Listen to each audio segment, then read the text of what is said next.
So this is who we are.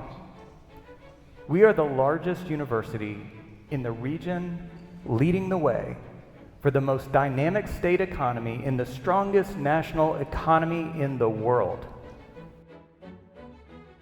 Now, designing the future of UNT will require deep reflection on who we are, the changing needs of our state, who we should serve, and the capabilities that we need to develop.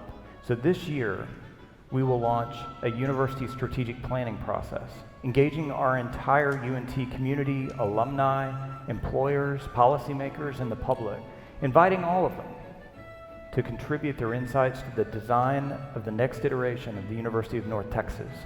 And we'll also build on our established strengths in other fields, including a new interdisciplinary institute for data science and artificial intelligence that will support UNT researchers and innovators across our UNT campuses and beyond. Together, these strategic investments will allow us to draw down more sponsored research funding, but more importantly, they will allow us to make even greater contributions as a public R1 university working for the public good.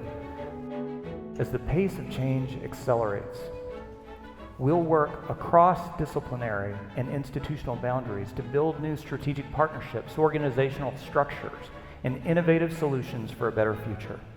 As other great universities close their doors to qualified students, at UNT, we will measure ourselves by how well we serve any qualified student who commits to learn with us as the platform that allows them to take their talent as far as they want to go. My new Mean Green family, there is no place I would rather be than UNT, and I am all in. Thank you, and go Mean Green.